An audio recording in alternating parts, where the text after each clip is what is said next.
I also wanted to ask that even before the fall of the Soviet Union, and that's 91, right? There have been problems. Like almost, I don't know if you would say the entirety of the 80s, but that weakening has already started. I would say so. And then in the mid 80s, you also decide to go back to graduate school. And you go to Temple, you're a graduate student in sociology. I wanted to read out the title of your dissertation, Analytical Marxism, a study of theory formation in an era of turbulence. So, I mean, I think it would be good if you talked a little about why you made that move. And I mean, because of in response to the things that were going on in the party, but also this move towards philosophy and sociology. Right. Almost anticipating that more needed to be worked out than what was just going on in these discussions in the party. More theory needed to be worked out. But yeah. And then also because we had started today's conversation talking about, I think, philosophy as a foundation. And I think you're even like the universal education or the knowledge, but then this is also questioning basically what has the trajectory of Western thought or Western Marxism actually gone? And does it actually explain what needs to be explained today? Because in some ways, when you were talking about Robert Rhodes applying Marxism to the anti-colonial struggle, but then now I think you were thinking about the reassessment or redoing of Marxism in neocolonialism. And so how are you sensing things, or how are you also setting things up for what would be the next era of struggle? Do you think you recognize that it was the ending of a certain era and that there would have to be something more? Or well, let me just say this. On one side, it was very practical. I knew I was going to have to find a way to be credentialed enough to get a job. Because I was sensing that without Winston, there were too many people, and I put it just like that, didn't like me. And Nuri, I'm telling you the truth, I ain't that much different than what I am now. So why did you dislike me so intensely? And I knew that if they had the opportunity, they would destroy me. So I said, well, let me go back to graduate school.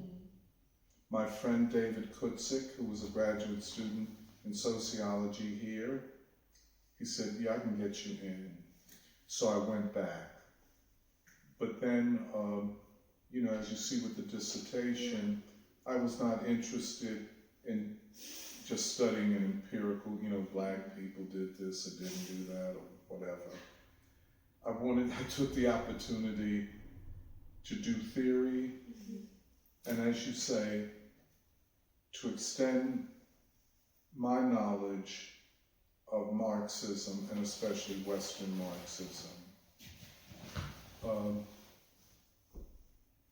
Those in the leadership of the department were against me doing it. One faculty member even told me point blank, a white person, you need to do what you know.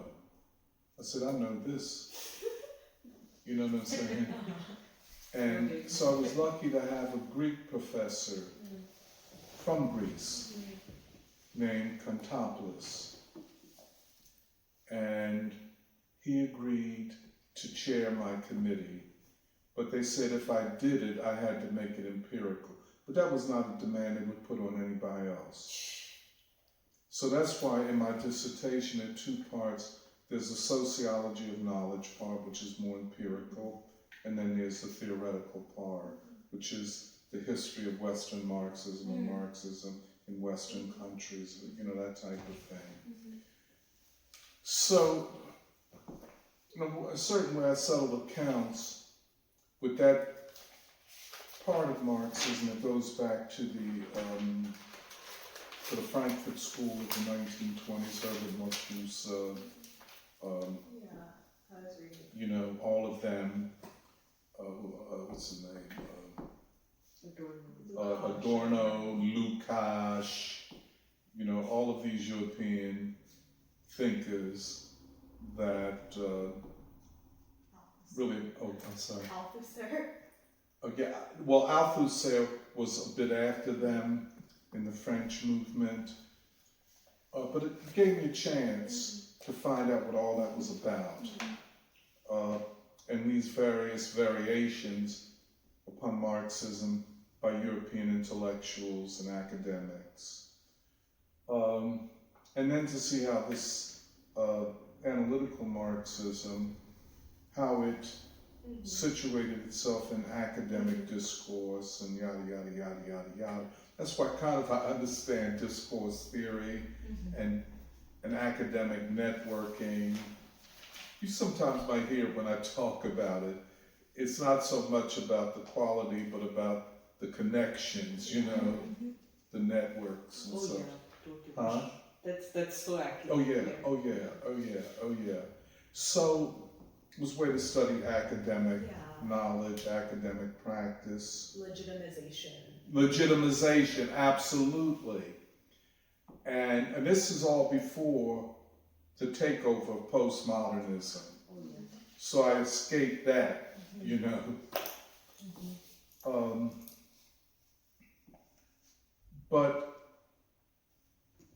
But then, you know, I had to make a decision. Where do I go from here? What do I do? So I get a job. I don't know this, you know, at the University of Sciences, and I begin after a couple of years being there of organizing for 4 straight years national conferences on Du Bois, and bringing scholars like Cornel West, Manning Marable. I can't remember every name. Even Milana Karenga, Malefe Asante, Hortense Spillers, the important literary, black feminist literary scholar,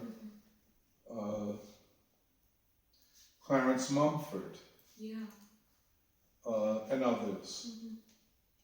And they all came without being paid, and we conducted these, and this was in the 90s. This is parenthetical again. You gonna come with some shit now, Geo, and your cadre of clowns and perpetrators. You understand? And you never. Yeah, I think it's important to get the record straight. Yeah. I think some of it is like, I want to talk about this more in the next session too, but Let's basically talk about what? that you have put Du Bois back on the table as an option for like humanity. Yeah. And that's been a long process. Yeah. And you know, I think a lot of it has to do with Winston. Yeah. And you were saying basically Winston's vision, Winston's spirit. You were very dedicated to letting that spirit live. I'm telling you, Paul. I don't know what seems like the more appropriate way to do that than what Maurice described, to put the voice back so people, humanity can inherit. Because all they took, Winston and Patterson and Dr. Du Bois, you know, they may not have known everything that he had written in an academic scholarly way, but they knew that Dr. Du Bois represented the future. And so I was not equipped when I wrote my dissertation to do it on Du Bois. And there was nobody in the sociology department who could be the chair of my committee. So, but then, once I completed the dissertation, once I had a job, then I'm back to Du Bois. I'm not going to make a career, spend my life studying Lukács or Adorno or Marcuse or these white people. I'm then back to Du Bois. And then, you know, that's why eventually the free school starts at Temple. It's about Du Bois, and such and so forth. I guess the last bit we wanted to cover was basically your departure from the departure from the Communist Party over the Million Man March. Well, that was the last straw. Yeah. Can you say because even up to this point, you were like you said, I put myself at the front of the ideological battle over what would be the ideology of the party. And you were with Gus Hall, but it was to, again, let Winston's spirit live. But then in 1995, Louis Farrakhan calls for the Million Man March, and the party basically doesn't support it. They criticize, won't support it. And yeah, once you left the Communist Party, you mentioned Du Bois, but how are you seeing basically the revolutionary task and the struggle for the future now that it's not able to come out of the Communist Party, the World Communist Movement, or like the living strand of the Black Freedom Movement, because all of that has been decapitated by the deep state. Like, I think that's where we kind of want to end for today. Yeah, but that's a very, very important, because, you know, at this point, I don't see how we will go forward. But I knew it had to be worked out. I just didn't know. China was in this opening, and the leadership of the Communist Party of China were like, I felt they were Uncle Tom's, to tell you the truth. And it seems like the West was controlling what was going on in China. So you couldn't look to China. I had a sense that when are they going to fuck, more or less fuck them because of Mao and the damage he did to the world movement. And it seemed like Deng Xiaoping had just bent over backward to the West. They didn't have many options, of course. I didn't know. So I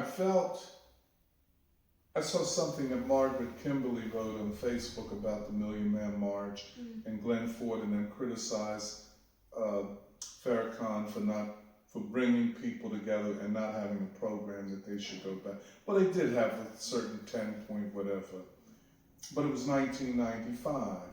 The whole front of Black liberation was weakened. Yeah. The world movement was not what it was. We're in a reactionary period, if you will. So the very fact of over 1 million Black men showing up was a statement that we're still here, that we can still mobilize, and we will fight. Coming back to Philadelphia, we form an organization called the African American Freedom and Reconstruction League. whoa. Yeah, here, based upon the Million Man March. Reconstruction. Yeah. Oh wow, it sounds familiar, doesn't it? That's so deep, yeah. You don't say. The African American Freedom and Reconstruction League. And that's where I met Machi. My man. Wow. That's so cool. And, I wrote the declaration, the defining declaration of it.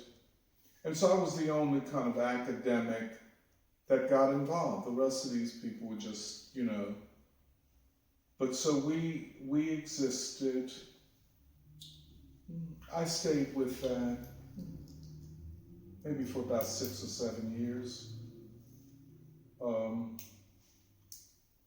And, there were differences, but it was an attempt to unite broad forces.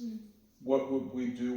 We didn't know. We would, political education, of course, but beyond that, and they had no problems with my radical left-wing past, Robert Gray was the leader of it, and a good man, but limited, of course. Very community-based. A lot of times when y'all see people coming up to me, old heads come, it's from that period there. Then I met Gregory Walker and became a co-founder of the Brothers Network, which was something very different than the African American Freedom and Reconstruction League, because it was an effort to unite Black men, irrespective of lines of gender and sexuality. And in fact, It was not, first of all, it was not a gay organization, but it was an organization with gay men and not gay men to talk about. It was very Baldwinian. Yes, yeah, so interesting. Very Baldwinian. So those were the two organizations I helped to found between 1995 and 2002. something like, I think the Brothers Network came out in about 2010 maybe. And then, I formed the Saturday Free School, and it was very modest, but to take knowledge out of these limited especially in the African American Studies department. Yeah. And the party's criticism of the Million Man March was on grounds of Louis Farrakhan being anti-Semitic and sexist. Which meant that they totally missed the whole black struggle. That's all you had to say, miss the black struggle. They just missed it. Missed the black struggle. Slept through it. Had fact missed, but had abandoned it. Yeah. That's the way I And interpret also, it. I feel like degraded it by saying it's not a struggle for freedom. Actually, it's a hateful thing. Yeah. That's right. I would say that. And that was the last straw. I said, no. I can't. And you won't hear me. I can't, Yeah, like how did that line even come about? Because I thought the party had democratic centralism where you're able to debate and decide. Like, how did that even happen? See, this ends. See, you take the wrong position in history, that ends you politically. So Angela was ended with Gorbachev and them. And so Joe Sims and Jarvis and others. Now, clearly Angela and them were against the Million Man March, that faction. Because one, they're bending to white feminism and white folk. To what extent their connection to Jews, I don't know. Because a lot of Jewish nationalism or Zionism appeared in this fight, But, if you go on the party, you see the party, Joe Sims talking and all that shit. See, I know all these people. I mean, intimately, friends and so on. So, and then Jarvis. Jarvis, come on, man. You don't know no better than this all this time. So I said, man, I ain't got no, because I'm alone, man. I'd wage that struggle. I'd go onto the front of it. Joe and Jarvis and them, they may have been somewhere around, but they never went to the front because they didn't have the ideological strength to take on ideas. Because they're afraid intellectually of a person like Angela Davis. I ain't afraid of her. I love her to death, but shit, baby, you wrong.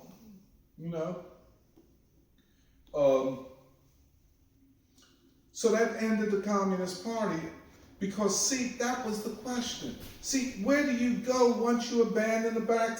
You got to go to the Social Democracy, Liberals, and the Democratic Party. Right. Yeah. Yeah. So they're nothing. Barren, I'll put it that way. Every time you retreat on a question of principle, you kind of decide your fate in history, how you will be seen. And they blew it. They blew it. They fucked up.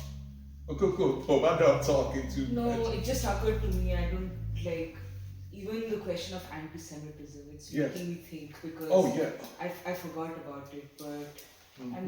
This is something that we've discussed also, but a lot of people in the communist movement were Jewish because they were responding to the horrors of, what Nazism had done, the Nazi Party. And we suspected, and I think it is true, that most of the Jews in the Communist Party were anti-Zionist. But that didn't mean that all of them were. So once you have this split, this disintegration, and here you have Louis Farrakhan, the target of the ADL, the Zionist lobby, and Mossad and all of that, and you accept that line? Yeah. And then, can I just say one other thing? Philadelphia took the largest delegation. You know what was the foundation of both of the organizing of it for the most part? 1199C and District Council 33 of AFSCME. It was a completely black proletarian thing. Oh, that don't mean nothing to y'all. You can't. I said, look, man, fuck this. You can't. Well, now I'm gonna get a little. Don't insult my intelligence. Yeah. All of this, Winston, all of that, all these years, and this is where we end up? Yeah. Even if you wanted to criticize Farrakhan. Now let me show you how ignorant the whole thing was. 5 years later, on the 5th anniversary, when they call the Million Families March, so the party is involved in that. Which meant they had no ideology, they had no anchor, nothing. So it was also 2 million black men coming together. That didn't mean shit to them. In fact, in spite of the fact that this is at the same time you have the passage of the Crime and Anti-Terrorism Act that will lock 30% of them up. None of that meant anything to you. At that point, I'm out. Yeah. I'm out. So then there were those that attacked me as being guilty of a black nationalist deviation, to put it in their words. Oh, like you. Yeah. Well, people say, well, where's Tony? Oh, he left. He's a... They tried to accuse you of being a factionalist. Yeah, factionalist. When actually you were upholding Winston. That's right. Like the actual line of the Communist Now let me Party, tell the you, Communist Party but I of still had good friends. Now, if you go on a deep sea, they got some shit. If you put my name in CPUSA, they got me born in 1940 and died in 2022. Oh, that's just Henderson. Yeah, that's some, I don't know how they got that bullshit. And saying, now dig this, that I was a part of a faction in Philadelphia which split from the party, and I was expelled, and then I set up a communist reading group which led to the Saturday Free School. Now I'm supposed to be dead.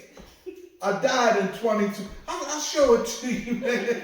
And I'm saying, now, where the fuck that come? Now I'm saying this deep sea, y'all the Chinese, how y'all get that shit? It's okay. That's why we'll publish this interview and correct the record. Yeah. Once and for all. He's alive. But I just want to tell you on one. So then, I, in spite of my leaving the party and everything, I still had good friends here in the party. They were friends because they were not just my friends, they were friends of my mother. They remember my mother and how I'm not that kind of guy. So they would invite me to speak at forums here. And they had to get clearance from the National Party to allow me to speak. Because you were a black nationalist. Yeah, I was everything. I was a factionalist. And even they continued this bullshit over there at the the Robeson Du Bois Center, which is now named after Debbie Bell. But they had, you remember that thing with Raya and Gannon, where they said they had a transgendered man that threatened to beat Raya up. And they called me an advocate of a brown-red alliance, which means a fascist communist. But that shit didn't collapse anyway. So. And this was only a couple years ago.